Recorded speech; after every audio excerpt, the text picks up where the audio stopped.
guys, Matt and Nikki here. So today on the dyno, I'm heading back there right now.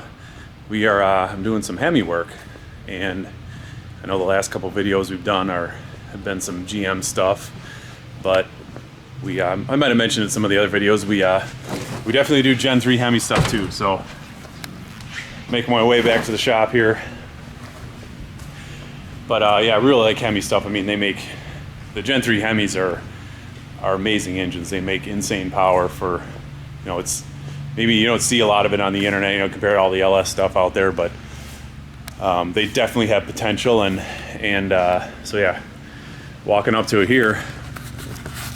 So maybe a little too close. 2014 SRT8 Jeep, WK2 chassis, 6.4. This car, this Jeep came to us with some running issues. A local guy stopped in, and he was having some issues with startup and a couple little issues with the drivability, and so he ended up bringing it in and put it on the dyno, and there was definitely some issues. Well, first we'll go over what's done to it. So basically, see, it's got a Procharger on it. So that's basically Procharger's base kit. It's a P1sc, P1sc1. It had the kit pulley on it, which was 3.2 inches. It also has an ATI overdriven lower balancer. So, and when it came to us, it had an E85 tune. The shop that installed the blower did an E85 tune on it. So I put it on the. So basically, I put it on the dyno to start, and I was seeing, you'll see that, I'll kind of go over that in some of the graphs later on, but I was seeing almost 10 pounds of boost at 5,700 RPM, which I don't push these Hemis that hard without a rod piston combination, or at least a piston combination, some kind of piston replacement. The stock pistons are just real thin top ringland. They're not designed to be leaned on super hard. I know guys out there push them harder, but anyway, the first pull I did on it, so basically what we did, I'll step back a little bit. Basically I pulled the tune out, and it did have some startup issues. It didn't want to start up right when it was warm, and the injectors in it were unknown, which, if for any tuners out there, you know how even on the Hemis here, injectors and injector data is critical. You got to have good data on the injectors. Otherwise, you're going to be chasing yourself around in the tune forever. So the injectors were unknown. So we pulled the injectors out, and there was some, a couple of them had some nasty stuff on the tips. So basically, we put a set of our FIC 1000cc injectors in it. So I started there. I put the injectors in. I put the injector data in it. I started doing some working runs on it, and like I said, I was seeing 10 pounds of boost at 5,700 RPM. It was making well over 600 wheel at 5,500 RPM, and I was like, all right, this is way too much. We're pushing this thing way too hard. So,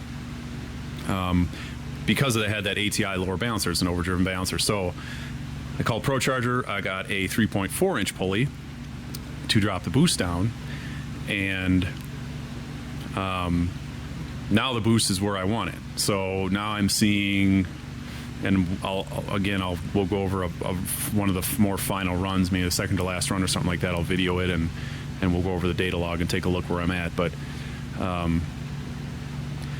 yeah, so now I'm seeing 8-9 pounds of boost, depending on how far I rev it, and that's more along the lines how hard I like to push the Hemis. So this car also has it's a Corsa catback, but that's it. It's got the Procharger and a catback. It's got stock manifolds, stock LA converters, as you can see. So we have a all-wheel drive Jeep on a rear-wheel drive dyno. The Jeeps, you can do that. Unlike, let's say, like a Trailblazer SS, you can't do that. Some vehicles you can't do that. It depends on how the transfer case is set up. So Jeeps, you can.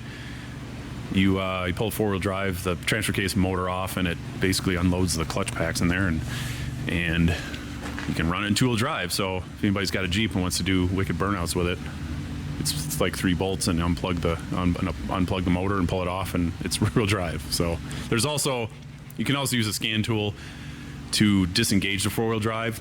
but I like just pulling the motor off, because then there's just no chance for anything to ever happen. Because if this thing were to try to go into, you know, you got this thing at 6,000 RPM at 150 miles an hour, and if for some reason it were to go try to go into all-wheel drive, that'd be bad.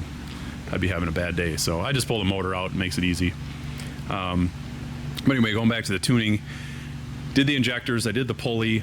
I'm at a boost level where I like it. It starts up nice. So basically, I got a couple more runs. I got just a little bit of fueling and timing. I mean, I've been kind of playing with the fueling and timing. These Hemis just take so little timing, and I could really push this thing, but I don't. Even on E85, I don't like to push these things much over 600 on the tire. So, you know, if we had this thing on an all-wheel drive dyno, we'd probably be, you know, mid 500, 550, 560, something like that. And I know there's guys that take them 650 all four. I don't trust it. This isn't a race car. Guy doesn't race this thing. It's more of a driver. He wants it to be reliable. So that's how we're going to tune it. So I'm going to, so yeah, now that you guys kind of got the gist of what's going on with it, I mean, pretty simple setup. I should mention, there was no fuel pump booster on it either. So another reason why I was shutting it down early, I'm working my RPM up and up. It's kind of how I do it. I start by, something like this that's unknown. I'll usually start, real short pulls and watch air fuel, watch knock, watch timing, kind of watching all this stuff at once while I'm data logging. I'll just keep working up to it. And so when I was getting up into the 5,500 RPM range, it was going lean. I was adding fuel. It wasn't richening up. I was adding more fuel. It wasn't richening up. So after like 3 pulls of adding fuel, and I'm not seeing a change. All right, now so then you kind of conclude there's something mechanical going on. So I put a fuel pressure gauge on it. Sure enough, fuel pressure was dropping. Between 5,000 and 5,500, fuel pressure was dropping down below 40 psi. So, come to find out, there was no fuel pump booster installed in this truck at all. So with a stock fuel pump on the 85, again, sometimes we get stuff in from shops like this, and we just, we just got to kind of work with what we got. So I added a booster pump. Fuel pressure issue is solved. Not sure why it didn't have one of those. A stock fuel pump of one of these is, off the top of my head, maybe a 190 liter an hour. I don't even think there are 255 in these things. But anyway, it's not enough pump. It's not a Hellcat or it's not a Trackhawk. So not enough pump for E85 and a 600 plus wheel combination. So I put a fuel pump booster. We made that change also. So pulley, fuel pump booster, and injectors, and this thing is sorted out. And I'm going to set the camera down.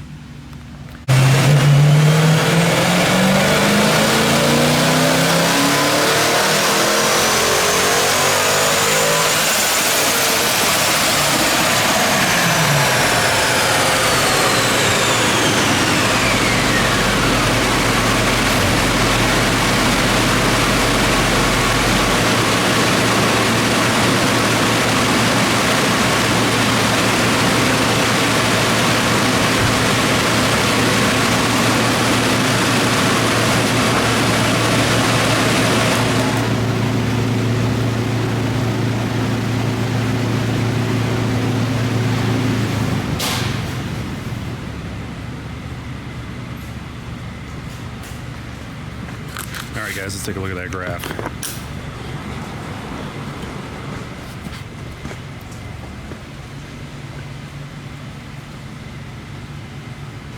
So horsepower 630, torque 562. But if you look at this curve, and with the nature of that Procharger,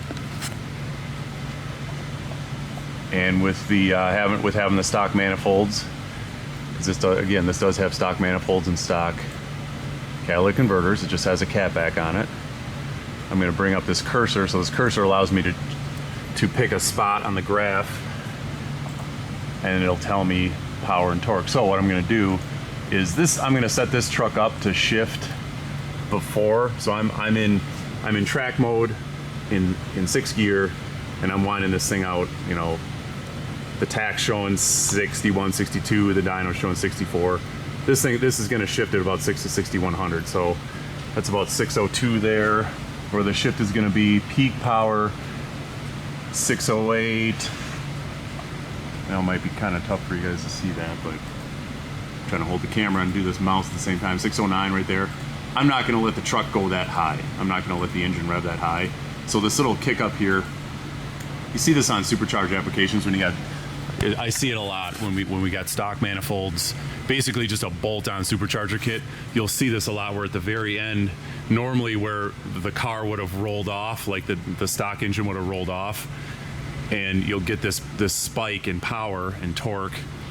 And that's usually due to you're just getting an airflow backup. And we can take a look at the data logger in a sec here, and you can see the boost. The boost is really starting to kind of spike at the end. So that's where really we don't want to run the engine as far as like running it on the street or down the track or something like that. So usually, you know, I like to run the engines past their peak just to kind of see what the engine's going to do. So in this instance, that's what's going on with that little ski jump thing going on there, and that's what this number is reflecting. So this peak number up here, 630, is obviously showing this very end, you know, that little end spike.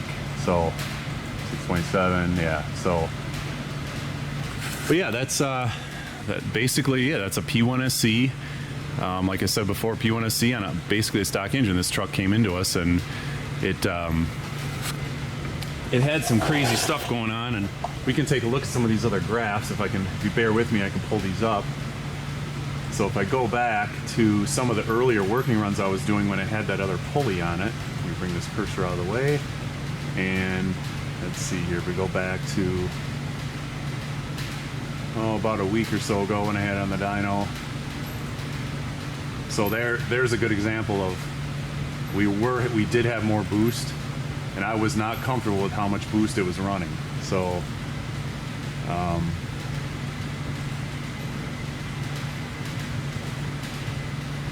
that one we saw 619, I thought there was one. These are some of my earlier working runs working up to it.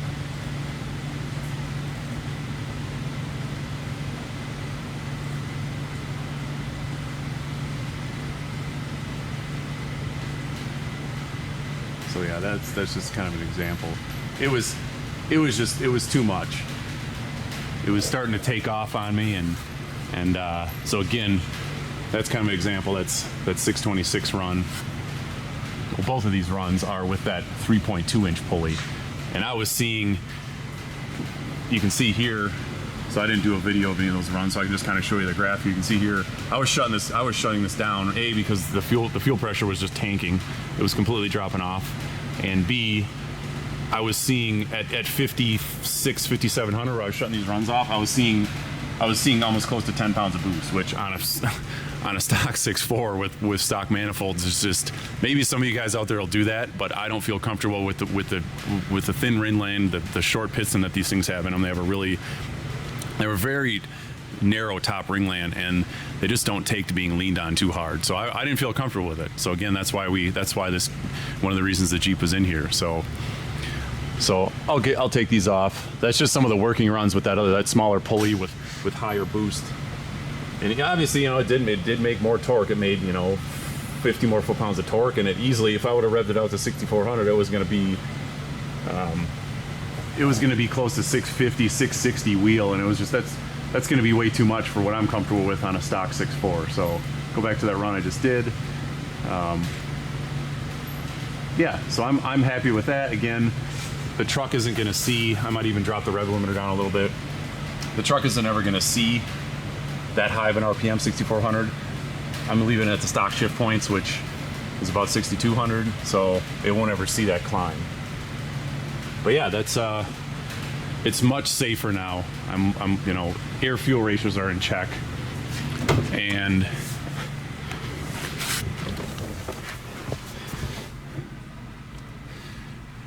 another thing to see.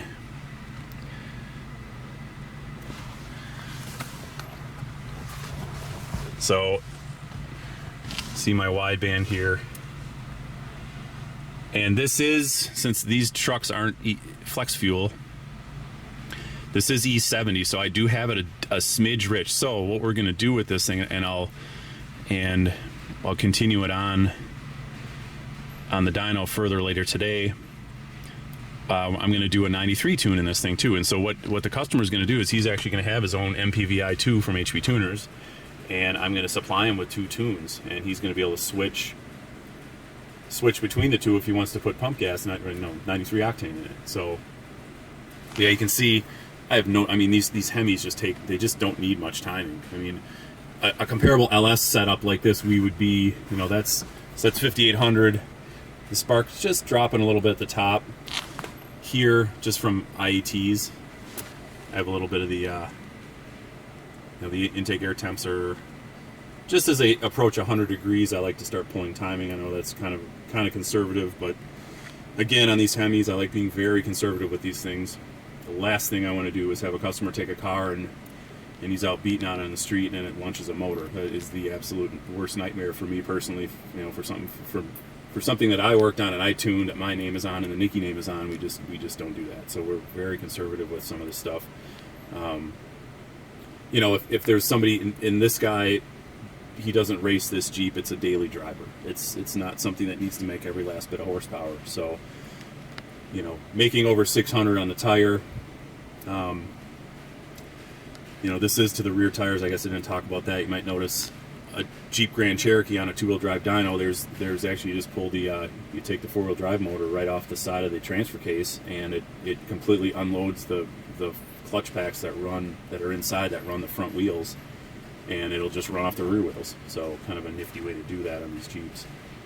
But yeah, I'm happy with that. Lambdas are definitely rich, on the richer side for 85, but again, this is on E70, so in the summertime when we get closer to an 80% blend, this will lean up a percent or two. So then we'll probably be, again, this is going to be a smidge higher. That's right where it's going to be a shifting, right about where the Jeep's going to shift.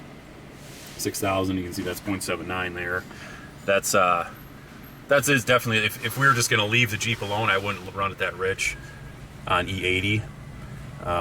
But because it is E70 winter blend he's got in this, he just filled it up before he brought it to us, so it's a winter blend. So again, because there's no flex fuel on this Jeep, I got to kind of err to the side of rich. So when he goes to E80, this will probably lean out to 0.8, 0.81. So I'm happy with that. Timing is really conservative. I could add more timing up here.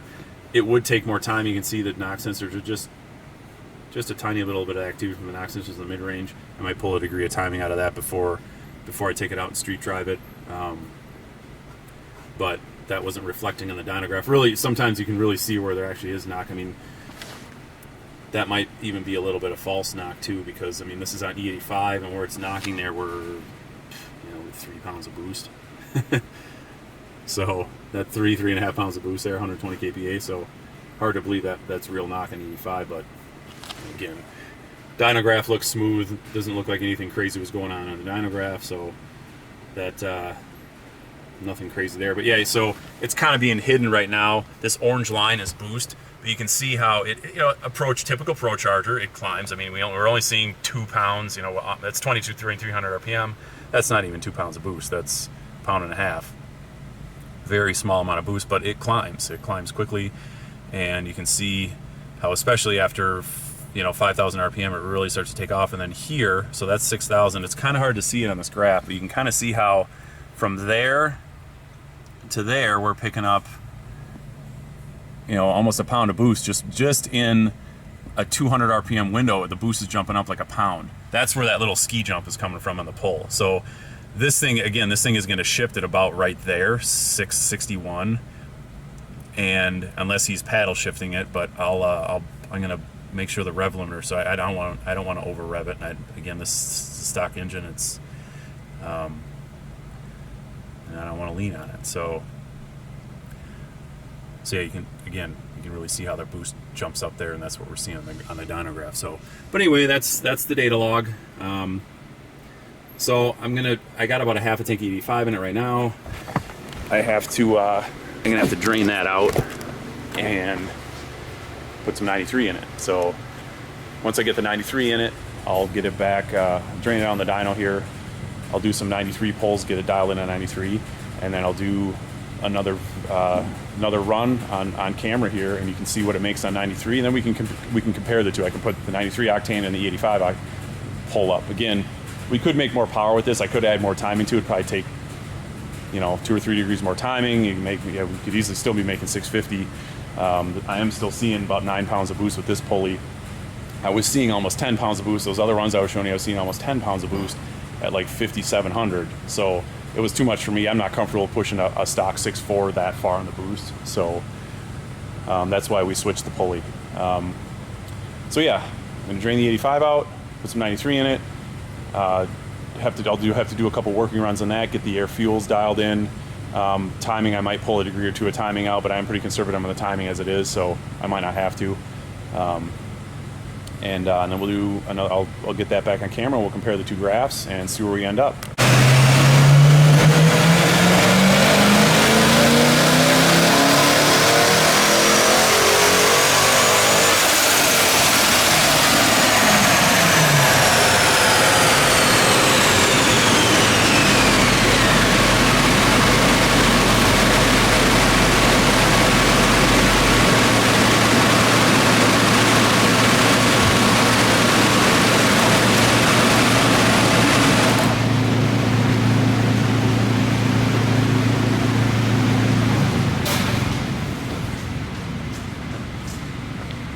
Those fans off. All right, guys. So I worked up a 93 octane calibration for this thing, and we'll take a look at the graph here. Still made pretty good power. So 579 and 532 for torque. So you can see this run, I wasn't quite taking it as high as those E85 pulls. I decided not to push it on the boost because I was seeing, you know, like I was saying before earlier in the video on that other data log, I was within, you know, 58, 5900 to 63, 62, 63. I was seeing almost a pound of boost increase just in that little 500 RPM window. So same thing. I did a couple pulls. This is about the 5th pull I did on 93, and it was doing the same thing on 93, obviously. So I just wasn't pulling as high because I just don't like seeing that kind of boost with the stock killer conversion in place. So yeah, I'm happy with that. That's a really good number for just again, this truck just has a P1sc bolt-on kit with it, and it's got a Corsa catback, and that's it. So at that, there's a little bit of a little glitch there from me hitting the dyno and hitting the brake and letting off the throttle at the same time. Sometimes I get a little bit of a spike there, so I'll bring this cursor up again. Again, this cursor, I can select specific RPMs, and then in that fine print you can see. So yeah, that's, you know, right at that little peak there, it's 575. So I think that little spike right there is probably where it's reading that 579. But yeah, that's a really good number for just a bolt-on blower kit. So all right, so go back to the data log here and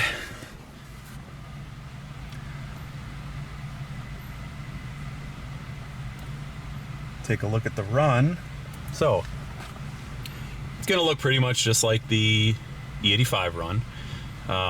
Timing, I pulled just a smidge of timing out. I'm just about seeing the same amount I was maybe seeing. I didn't pull much. I think I pulled a half degree out, something like that.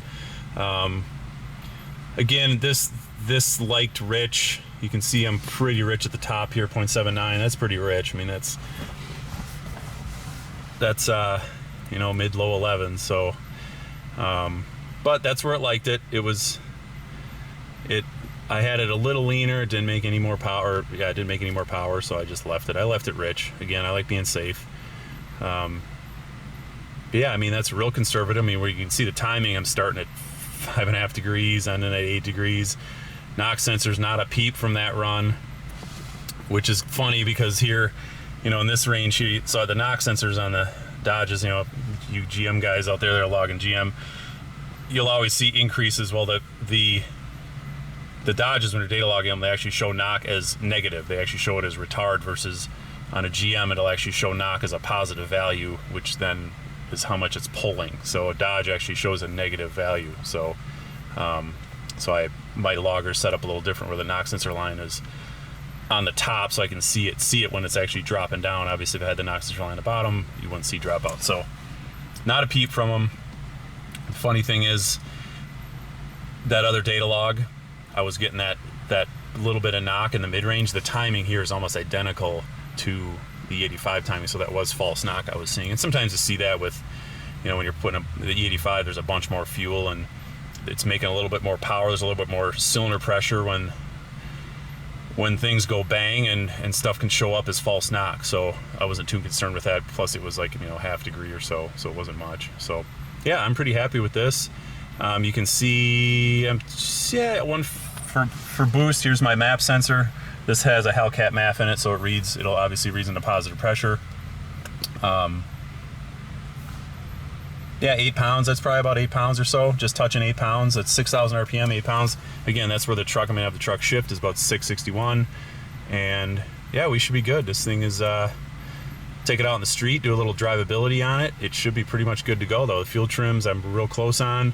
I like kind of finishing the fuel trims, finishing those off on the street, just to kind of get real world driving with them. So let's before I gotta find that E85 run. There it is. So there's the comparison between the two. So take a look at this. Now again, if I were to push the E85 calibration, it would have taken more timing, especially in the top end up here. I could have put probably 3-4 more degrees of timing. This thing would have made, you know, without that little jump going off with the boosted spiking at the end, I easily could have made 650. I don't like pushing these things. Again, I don't like pushing these 6.4s that hard. So if the customer requested it, said, hey, I'm drag racing this thing, I want to hit a time with it, you know, lean on it, go for it. I don't care if the motor, you know, what we do to the motor, fine. Then we'll lean on it. Then we'll push it a little harder. But this is a daily driver for him. He's got a couple other real fast cars that he can play around in and lean on, and so this might not be a full accurate representation of what is possible on E85 with this specific combination. You definitely could push it harder on E85.